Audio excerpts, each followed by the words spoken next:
Welcome everyone to Daf Yomi, 1 week at a time, Masechet Bava Batra. This is our third class, and today we are going to be reviewing Daf 16 through 22. So we're in the middle of a discussion of the book of Job. We had mentioned last week who he was, when he lived, and if you remember last week, there were many different opinions. Was he Jewish? Was he not Jewish? Did he live in the time of Abraham, of Moshe? So it's really not clear. There's a lot of mystery. And we're going to continue talking about the beginning of the book of Job, where we have many verses that talk about the Satan. Again, it's a different, I use the word Satan, but it's not in the Christian sense of Satan. Here, Satan is someone who wants justice. We're going to see that in a minute. Not like a troublemaker, but who wants to make sure that there's the letter of the law, that people are just. And he does cause many misfortunes to Eov. Eov is Job in Hebrew. He causes the loss of his wealth, his whole family, and Eov's response, instead of, again, what Satan is trying to do, is to see if he really truly believes in God. And what is Eov's response? Hashem Natan v'Hashem Lakach. Right? God has given and God has taken away. Yehi Shem Hashem Mevorach. May God's name be blessed. And we see really that even after all of the terrible things that happen, Job still praises God. The Satan speaks and tries to make people sin. Maybe, and then he says, maybe Job didn't sin because he took away everything around him, but he really didn't. Affect him, physically. So Hashem says, fine, you know what? You can even make him, meaning Eov, physically ill, as long as you don't kill him. And the Gemara says that was very difficult for the Satan. He wanted to kill him, but he didn't. The Gemara tells us that the Satan, Satan, Malach Mavet, the angel of death, and the Yetzer Hara, the evil inclination, are all the same being. It's not different people. It's all this, not people, but it's all the same. And here the Gemara tells us that the Satan has good intentions. He wanted Hashem to focus on Abraham, and this is where we see that maybe they lived in the same time. He wanted God to focus on Abraham and not on Eov. He says that really, he has good intention. He wanted to make sure that Eov was really true to his beliefs. The Gemara tells us that Eov didn't sin with his words, but he really does sin with his heart.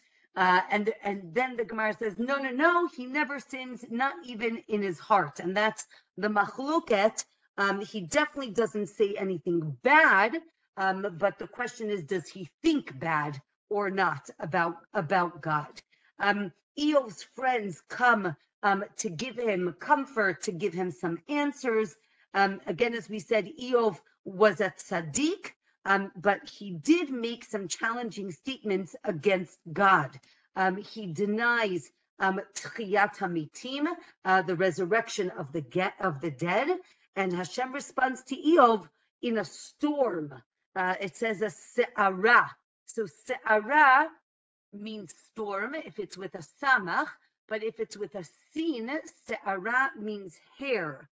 And because of that, the Gemara goes on to talk about a hair, right? That Hashem creates every pore for every hair to come out of your body. Therefore, God doesn't make a mistake in punishing Eov or making this happen to Eov. Everything has a purpose.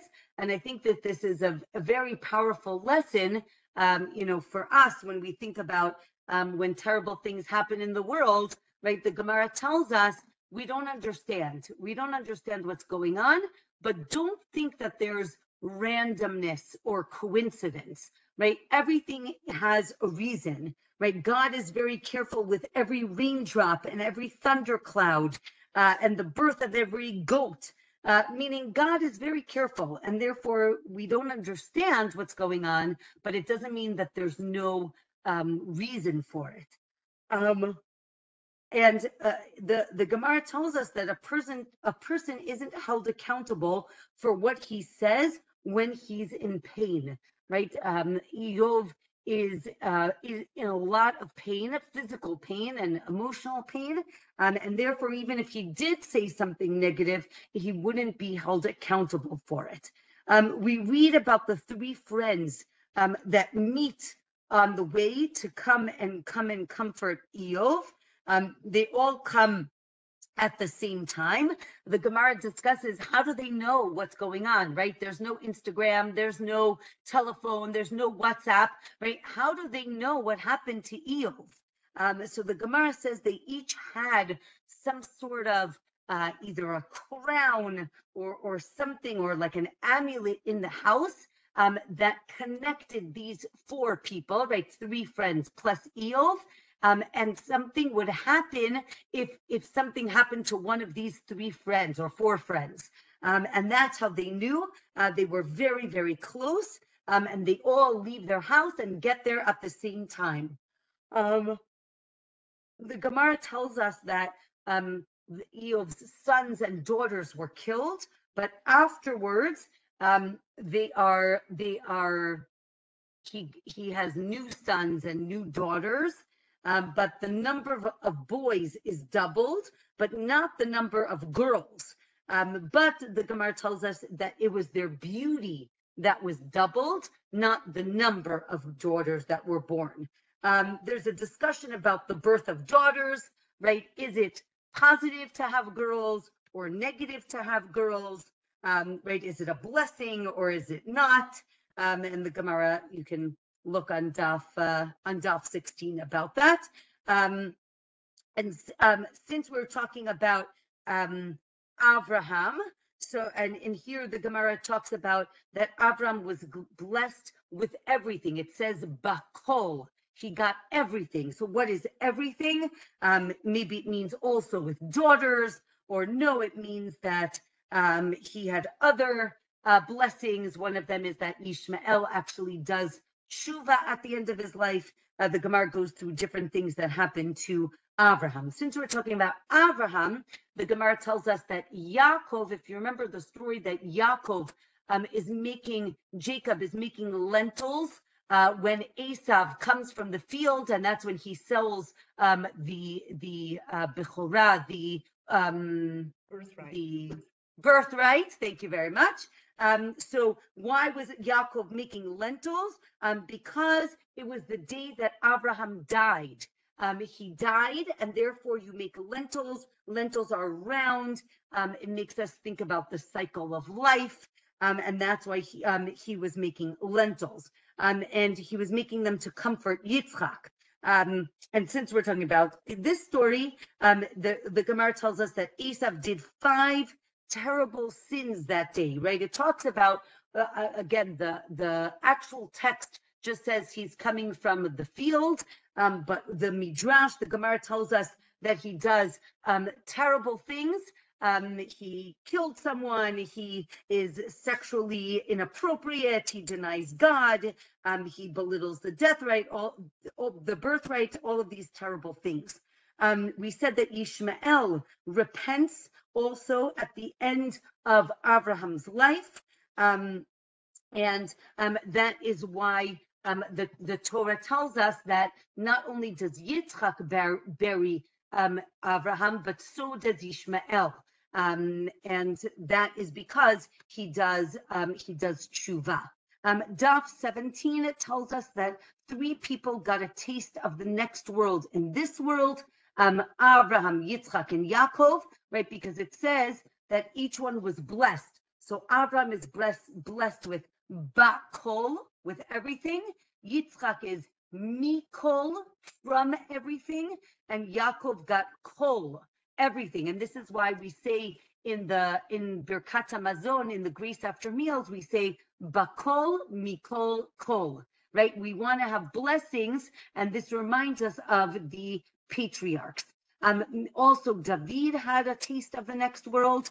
Since we're talking about lists of people, there are 6 people that didn't that weren't killed by the angel of death. Rather, God killed them personally with what's called a nishika, with like this divine kiss. And who are these 6 people? Avraham, Yitzchak, Yaakov, Moshe, Aaron, and Miriam. And this actually reminds us of this past week's parsha, where we had the death of Miriam and Aaron. All right, and it says that basically they die with God, right? God basically takes them, and it's a very, I guess, beautiful type of death. There were 7 corpses that weren't eaten by worms, right? The 6 that we mentioned before, plus Binyamin. He's called Yedid Hashem, the friend of God, and he rests securely. That's the verse, and that means that I guess he didn't decompose by worms, maybe by just, I don't know, other natural things, maybe also David. And there are 4 people who died because man is mortal, not because they sinned. Who are these 4 people? Binyamin, right? Benjamin, Amram, who's the father of Moshe, Yishai, who's the father of David, and Kilav, and these are 4 people who didn't sin in their lifetimes. With that, we finish the first chapter of Bava Batra, and now we're going to begin the second chapter. Okay, the second chapter begins with the Mishnah.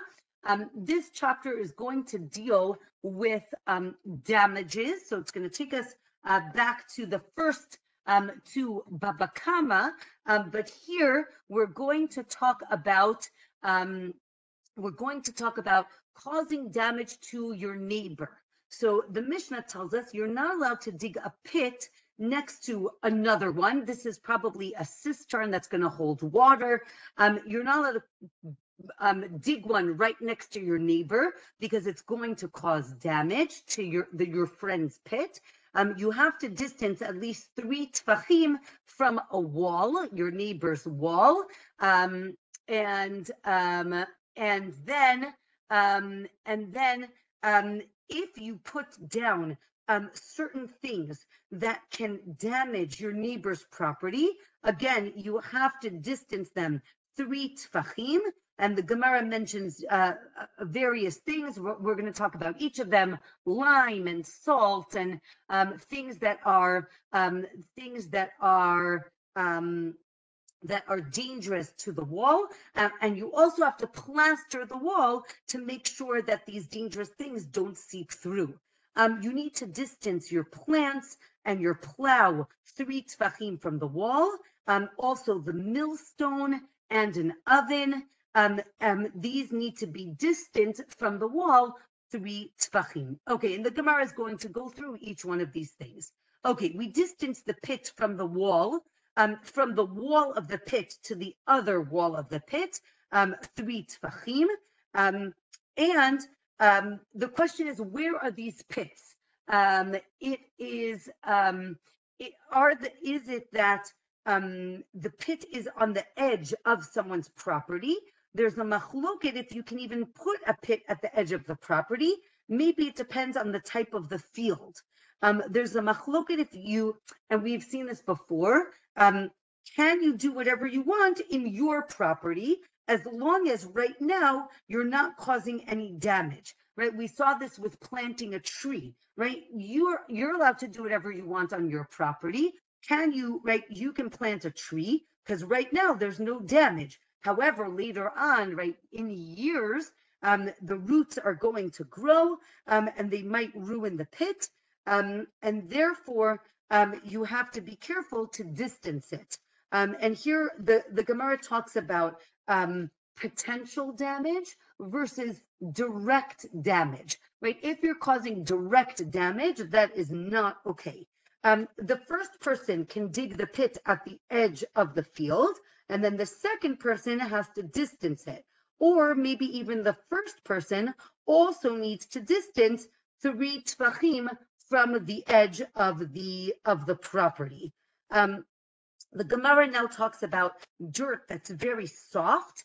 If it's very soft, you both need to distance 3 tvachim, even if you're building it at the same time, because again, you're going to cause direct damage if they are together. Daf 18 tells us that our Mishnah says you need to distance 3 tvachim from the wall. Maybe there isn't even a wall.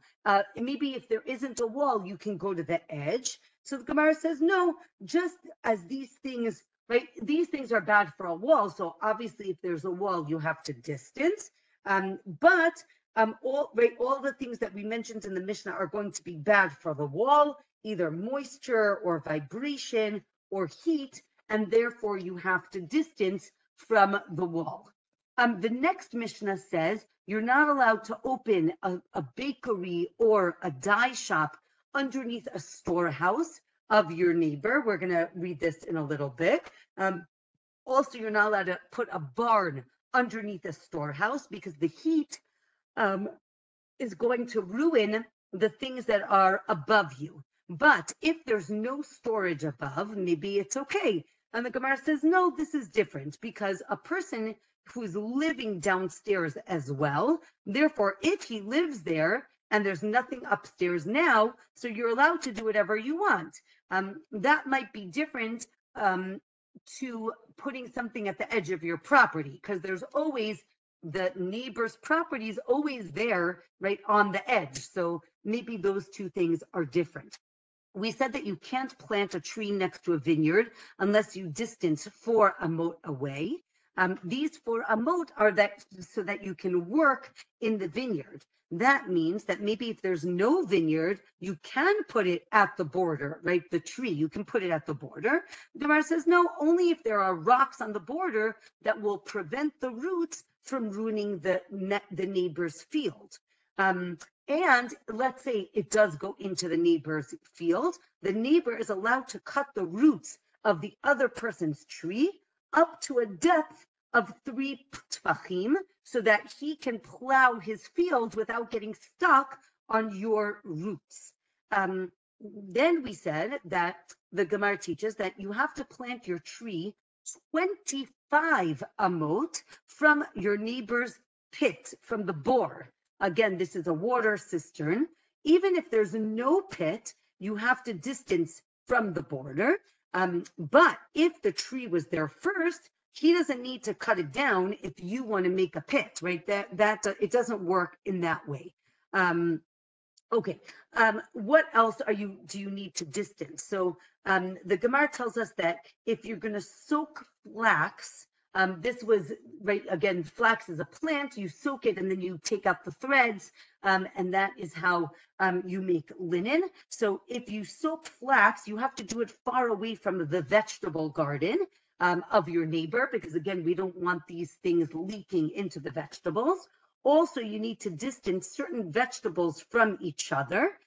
They can't be, and therefore they can't be planted on the border. Or, right, maybe you can put mustard on the border, even if you have, the neighbor has bees on his border. The Gemara says that bees are bad for mustard and mustard are bad for the bees. But in this case, what was the case? Basically, he sold the person half of his field And now this mustard is on the edge of the field. He didn't really plant it on the edge. He planted it on the middle, but because it was distanced, then he sold it like half of the field. The Gemara asks, who needs to move? Does the bee person need to move, or the mustard have to move, right? The flax or the vegetable? Do we say the person who is there first doesn't need to move and only the second person? So here we have a machloket, obviously. All right, Rabbanan say that it's the mazik, right? The person who's causing the damage, he is the one who has to move, right? So if you have something that's dangerous, you need to move it away from your neighbor's property. Rabbi Yossi says it's the nizak, it's the person who's being threatened. They're the ones who have to move. Or maybe he agrees with Rabbanan in certain cases, but with the flax damages the vegetables, but the vegetables don't damage the flax. Therefore, the flax person needs to move his item. But with the bees and the mustard, they're both damaging each other. Therefore, the person who got there first can stay, and the last person is the one who needs to leave. Rabbi Yossi says that a person can plant a tree in his own property, even though eventually it's going to cause damage. Therefore, right, really Rabbi Yossi holds that it's the nizak, the person who is going to be damaged, is the one who needs to move. Okay, Daf 19 tells us that if, let's say, you have a launderer's pool, right? A person is laundering their clothing in their property, that needs to be 3 tfachim away from the wall. This is the soaking pool. But if it's the scrubbing pool, that needs to be 4 amot away because it's going to splash on the wall. And at this moment, we have to all thank God for our washing machines and thank God that we do not have to have soaking pools and scrubbing pools in our backyards. Okay. Not only, so now the Gemara says, do you have to separate 3 tfachim and plaster the wall, or do one or the other, either plaster it or move the item? Maybe it's 2 different types of damage. There's physical damage and there's damage from fumes. Therefore, you have to distance, and you also need to plaster because of the fumes. Or maybe you need both. Okay. Things that produce heat, you need to distance from the wall. On Shabbat, you can't, since we're talking about things that produce heat, we're reminded of the sugya in Shabbat that we learned about called hatmana. Hatmana was insulating, right? So remember, they didn't really have warming drawers in those days. So what would you do? You'd heat up your food on the fire, then you would take it and put it like in the dirt and put something on top to insulate the heat. Now, the Gemara in Masechet Shabbat taught that you're allowed to do this insulation with something that's going to insulate the heat, but not something that's going to generate heat, because then you're going to, in essence, be cooking the food. And therefore, here, the Gemara tells us that on Shabbat, you're not allowed to bury things in insulation that create heat. And here they mention sand and stones. Our Mishnah, but in our Mishnah, right, we have one and not the other, meaning sand versus stones. In Shabbat, they don't mention rocks, they only mention sand. And our Mishnah doesn't mention sand, only rocks. And here we see that sand maintains the current temperature. So if the wall is cold, so sand won't ruin it. But if the food is hot, the sand will make it stay hot. You can't plant, we said, within 3 tfachim of the wall, and you can't use a plow within 3 tfachim of the wall.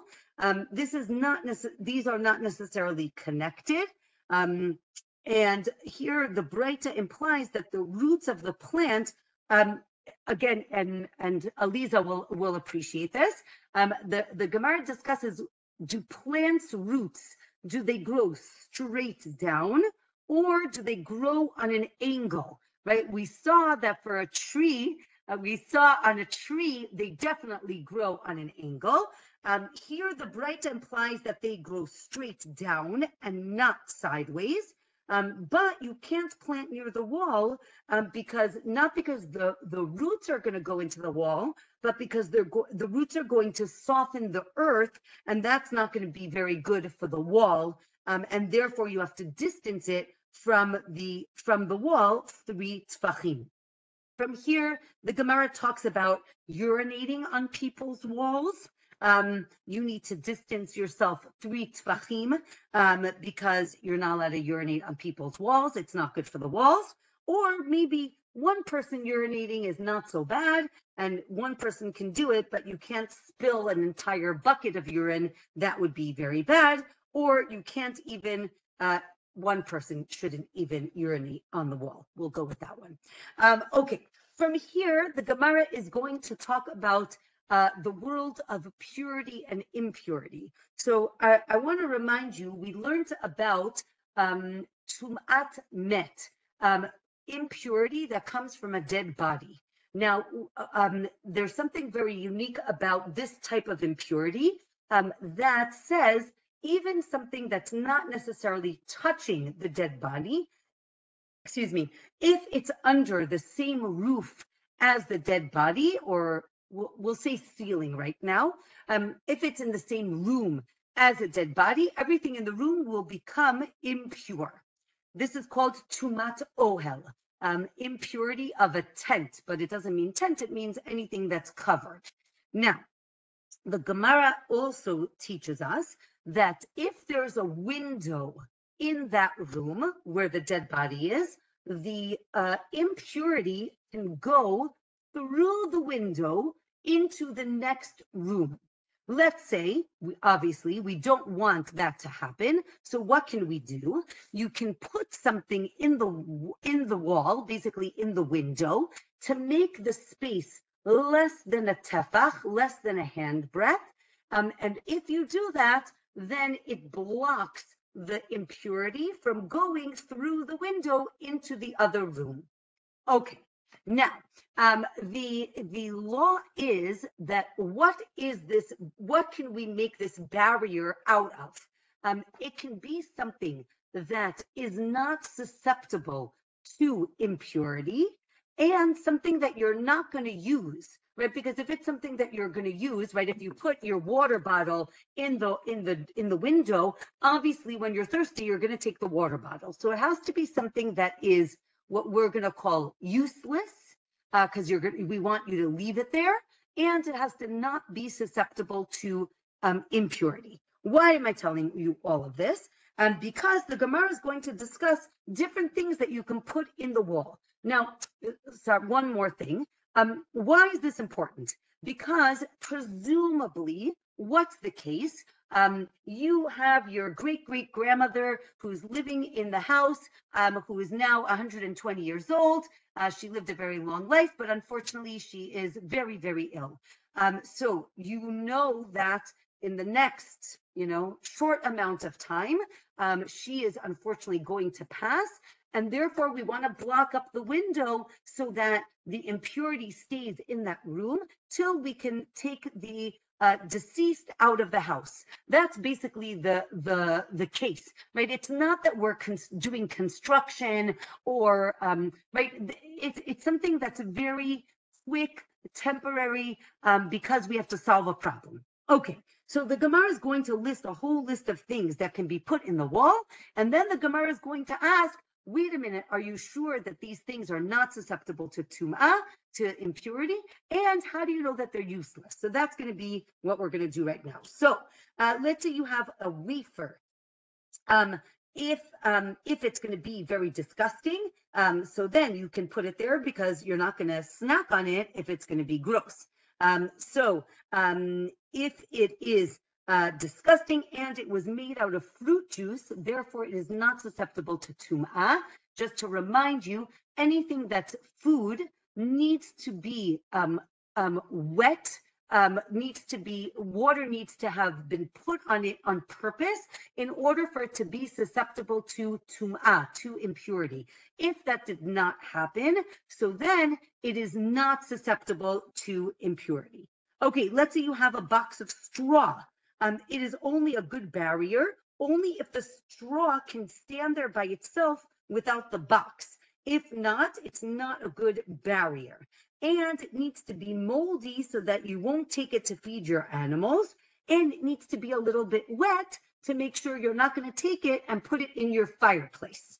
You're getting the point here. We're going to do this a lot. Okay, dried figs that you put in the wall. Okay, they have to be a little bit wormy so that you're not going to eat them. And if they're in a container, it has to be an earthenware container that isn't susceptible to impurity. And therefore, that would be a good barrier. Daf 20 tells us that if you put grass in the window or fabric scraps or other things or people, we're going to go through each one of these things, they're a good barrier. But if you put snow or hail or ice or water, that's not a good barrier because obviously we know it's going to melt. And when it melts, it's not a barrier. Okay, let's go through each one. The grass needs to be poisonous, therefore you're not going to give it to the animals. And why is this here? Because the Gemara says if it grew from 3 tfachim away from the wall and it's like leaning on the wall, so then it's a good barrier. So here, that's the connection, because we were talking about if you're planting, you have to plant at least 3 tfachim from the wall. So these grasses were planted far away, but they grew towards the wall, and now they block up the window. Okay, fabric, it can't be usable. That's the only way it becomes a good barrier. It has, another thing is flesh dangling from an animal. The animal is tied up, so it's not going to move, and you're not going to cut it off because it's going to hurt the animal. Therefore, it works. Or there's a bird that's on the windowsill, but it's tied up. So therefore, it's a good barrier, and it's not kosher, so you're not going to eat it. And it scratches, so you're not going to give it to your child to play with. Therefore, it is useless, and therefore, it is a good barrier. Let's say you have a non-Jew sitting in the wall, in the window area. A non-Jew is not susceptible to impurity, and he's tied up, and no one's going to come and untie him because he's a prisoner of the king, so no one's going to free him, and therefore he is a good barrier. Okay, let's say you have salt. The salt is bitter, so you're not going to use it for your salad. So therefore, it's a good barrier. But if it's bad for the wall, maybe you're going to move it. So don't worry, it's sitting on some pottery, but the pottery is very small. So the pottery isn't the barrier. The salt is the barrier. If you have an earthenware vessel, that is a good barrier, and it's dirty, so you're not going to take it to put in your leftover soup in. So you're going to leave it there, and therefore it's a good barrier. And the last thing is a Sefer Torah. You have a Torah scroll. Maybe you'll take it to read it. Don't worry, it's faded, so you can't read it. Really, it should be in Gniza, right? We know that when you want to put a Sefer Torah, when you want to dispose of a Sefer Torah, you actually bury it. So the Gemara says you're burying it by put it here in the windowsill. So you're not going to move it, and therefore it is a good barrier. Okay, since we're talking about barriers and salt, you can make a barrier out of anything except for salt or fat, because salt is going to be blown away and the fat is going to melt. And the Gemara says, no, even salt, it depends what type of salt. We know that there's thicker, coarse salt. That's not going to fly away. That is fine. But if it's thin salt or fine salt, that is going to blow away. Okay, let's go back to the Mishnah that said that you have to distance your millstone from the wall. We assume that it's because of the vibrations of the stone. Maybe it's also that it's causing noise, and therefore it has to be distanced. So too with an oven, you have to distance the lower part of the oven, at least 3 tfachim from the wall. Okay, next Mishnah. You cannot have an oven in a house unless you have 4 amot to the ceiling for the next, right, the next apartment above you, right? We have to be very careful that you do not burn down the apartment building, so you need a high ceiling. If you live on the upstairs floor, not only do you need to make sure you don't burn down the roof, but you also need 3 tfachim of plaster on the floor, because again, what's an oven? Basically fire in your house. So you need to make sure that the floor is insulated. If there is, nonetheless, let's say you do all of these precautions, but there still is damage, you need to pay for the damage because you caused the damage. Or another opinion is no. The whole point of these precautions is to say, if you took all the precautions, if there's damage, you're not responsible. Accidents happen.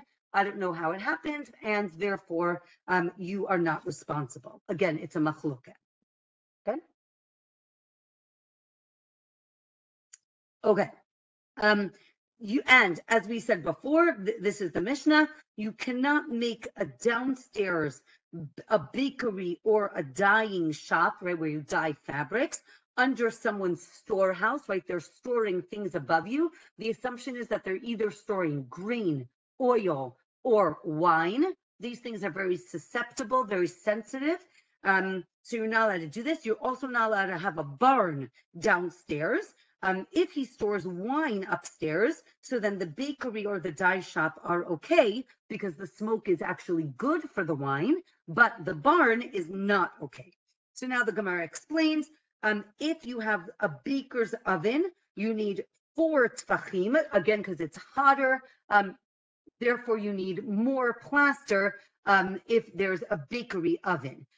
If the barn was there first, so then you can leave it. If a person decides to put the storehouse upstairs, it's not your fault. You were there first. Then the Gemara asks a series of questions, right? What if the upper person like started clearing out the upstairs and then, right, in order to make it a storehouse, but he didn't put anything there yet, and then you built a bakery? Is that okay or is it not okay, right? Or let's say, again, like maybe the barn was there first, or again, he did something upstairs, but he didn't put anything there yet. Is it okay? And the Gemara ends with teku, right? We don't have an answer to these questions. Okay, the next Mishnah tells us if someone, okay, so now we're going to talk, we were talking about like, first we were talking about neighbors like fields. Then we were talking about like an apartment building. Now we're going to talk about a courtyard. If you remember in the time of the Mishnah and the Gemara, people lived in there was a courtyard with numerous houses that opened up into the courtyard. Okay, so now let's say someone in the chatzer, the chatzer is the courtyard. Let's say a person opens up a store, right, in his house. Other residents can complain that it's making too much noise and they can make him shut it down. But if a person decides to, let's say, become a potter and he has like a workshop in his house, the residents are not allowed to complain. I mean, they can complain, but he doesn't have to listen to them. He doesn't have to close down his workshop if he's taking these utensils and he's selling them outside. And the Gemara is going to explain the difference between the two. Also, you're not allowed to complain because of children's noise. And here it's not your own children. We're going to talk about that in a minute. So the Gemara explains that you can have a store in another courtyard, but you can't have it in your courtyard, or if people complain, you have to close it because they can say, we don't want the foot traffic of all of these people coming into our courtyard, right? That's not what we want. We want a quiet, private area. We don't want people coming in and out. But you can't say I don't want you making noise in your house, right? You're allowed, again, and this is very interesting, right? Are you allowed to do whatever you want in your own house? Right? Up until a point, maybe, maybe not, right? If I want to listen to loud music, am I allowed to listen to loud music? And you can bang on the door, but it's my house or not, right? Maybe there are certain rules of etiquette of neighbors. So the Gemara discusses, right? If I have a livelihood of making pottery, so I'm allowed to make that pottery in my house. You can't tell me I can't do it. What's this thing about children? So the Gemara on Daf 21 tells us that these children are coming into the courtyard to be taught by the teacher who lives in this courtyard. This was a decree, a takana of Yoshua ben Gamla, and the Gemara is going to explain what happened. Basically, Yoshua ben Gamla instituted a national education program. And the Gemara explains that it used to be that every father taught his own children, right, in his house. But eventually they saw that this wasn't happening and not everybody was able to teach their own children. So then they decided to open up a school in Jerusalem, and you could send people to Jerusalem. Again, don't forget, the Kohanim, the Leviim are the teachers. A lot of them live in Jerusalem. So send your children to Jerusalem. But obviously, not everybody can come to Jerusalem to learn. Therefore, they started schools in every district. And then it used to be that they only sent them when they were like teenagers, but by then they saw that it was too late. Too late to start. So they decided, and it's incredible to think about this concept that started right 2,000 years ago. And it took the modern world much longer to get to this idea. But basically, they started school at age 6 or 7, right? Can you imagine, like, how smart are Chazal? Right? They said you have to start school at age 6 and 7. That is the age when kids are sponges, and you have to start educating them. Then the Gemara, then, since we're talking about education, they talk about the proper way to educate. This one is a little, right? They talk about disciplining students. You're allowed to hit them, but if you hit them, you have to do it with a shoelace, something that's not going to hurt them. And it literally says that, right? Don't hurt the students. And it even says more, that if the student is not behaving, you should still let the child sit there and soak in what they can, right? Don't kick the child out of school because they'll absorb what they can absorb. So that's about education. Okay, we said that you can stop people from opening up a shop and even opening up a school in the courtyard. The Gemara says, wait a minute, you just said you can't stop a school. So the Gemara says, right, if it's a non-Jewish school, that you can stop. But a Jewish school, you're not allowed to stop. You cannot rent out your house in the courtyard to a Jewish scribe. And here it's not a scribe who's writing a Torah, rather we're talking about like the town clerk. Again, it's going to cause a lot of foot traffic, and you can prevent him from doing this. Again, you cannot prevent the teacher from teaching, but you can prevent everybody else from doing things that cause foot traffic. You are not allowed to take a child out of school to take them to another school in another town. It's very dangerous because they have to like travel to school. You can take them from one synagogue to another in the same town. Okay, back to education. You should have 25 children in a classroom. And if there are 40 children, right, again, 50 would make you open up a new class.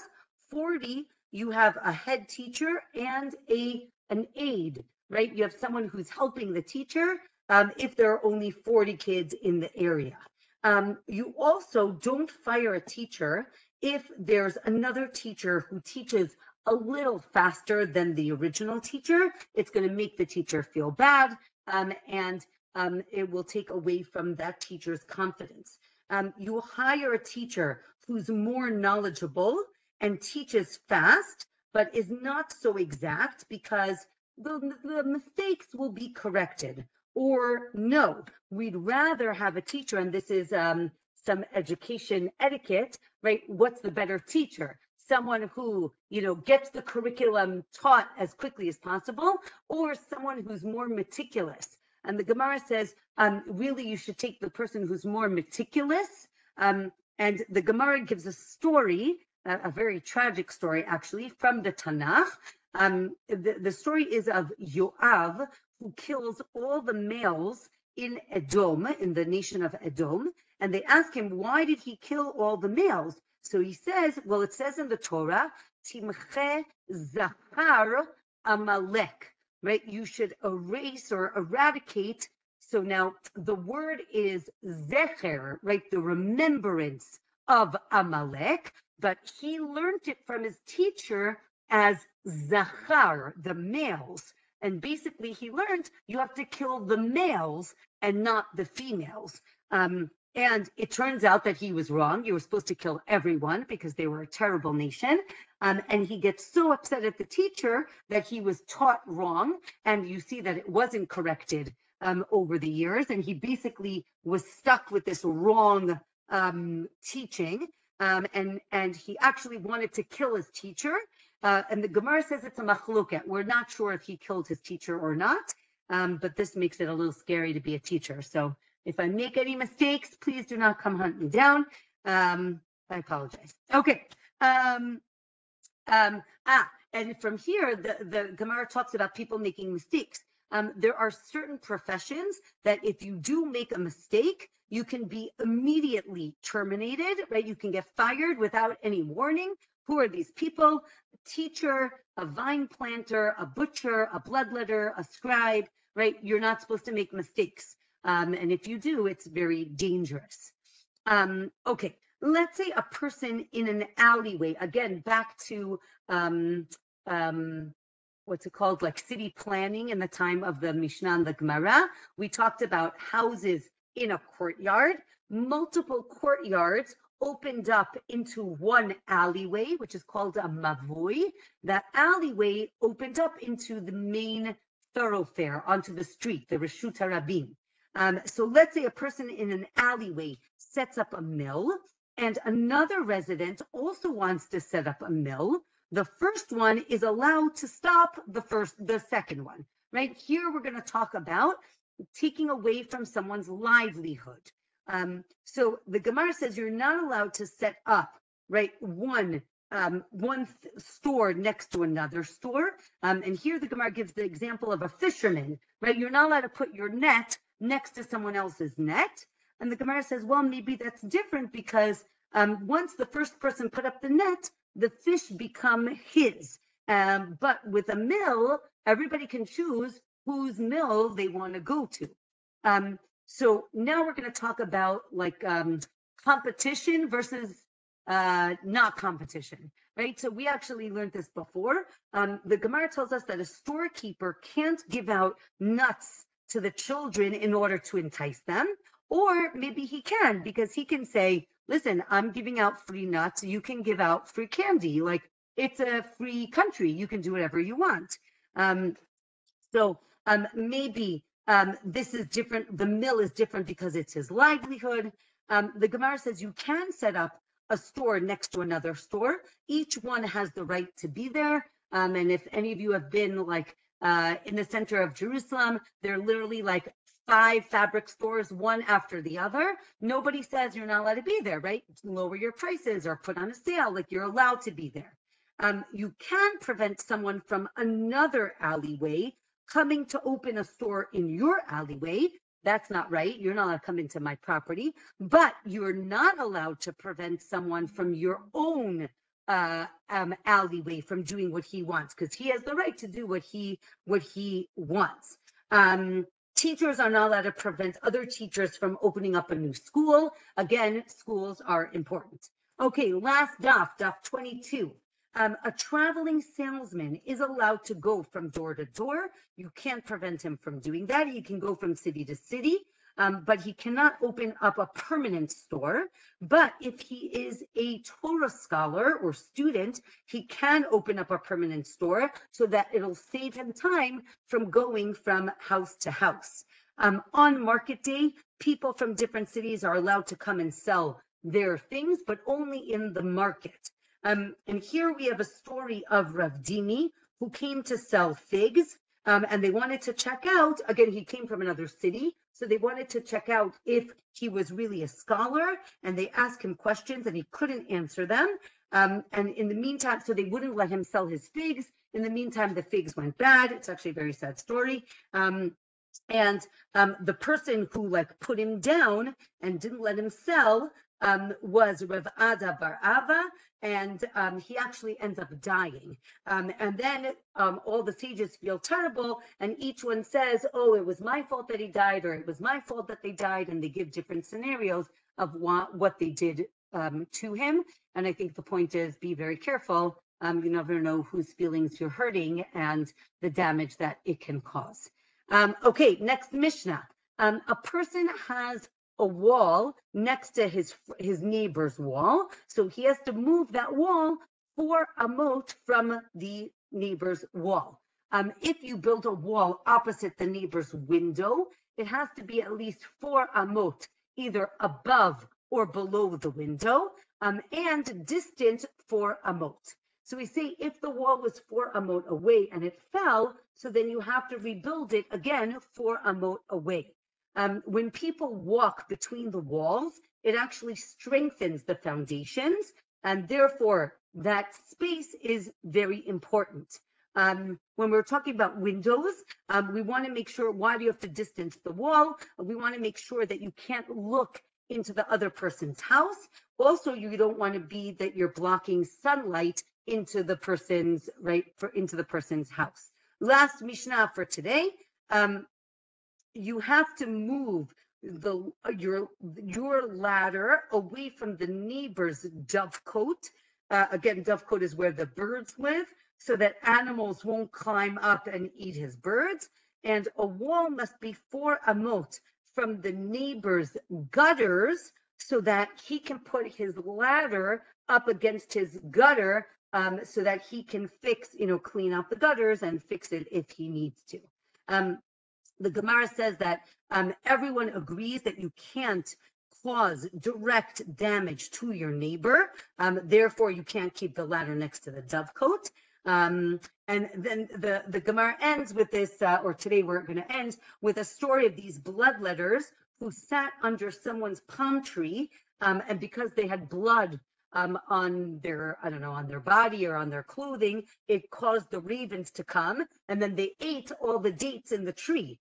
So the Gemara says that these bloodletters were causing damage, even though it wasn't direct damage, meaning they weren't pulling the dates off. They were directly causing the ravens to come, and this is seen as damage, and they needed to repay. I think they needed to repay for the loss. With that, we will finish for today. Next week, we're going back to our regular schedule of Wednesday night. I saw Aliza wrote something.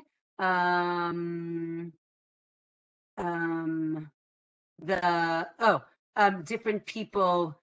You talked about the 6, and then you talked about the 4, but you didn't keep going. And and don't quote me, and the whole world don't quote me now that you see it. There's a question mark. I thought there was 17 who never saw death and just went directly to heaven. We did not mention people who didn't die. That's a different story. Okay. That's somebody else. Today we spoke about people who died, but they didn't die because of the angel of death. They died because of God. Or they died because mankind is mortal, not because they sinned. But we didn't discuss people who didn't die. That is another discussion. Okay. Thank you. Okay. Wishing everyone I don't even know what day it is. Monday. Oh, no. So you're not done yet. You can't be done. I'm not done. I'm just going to stop the recording and then you can ask questions. Wishing everyone a Shavua Tov, and see you next week.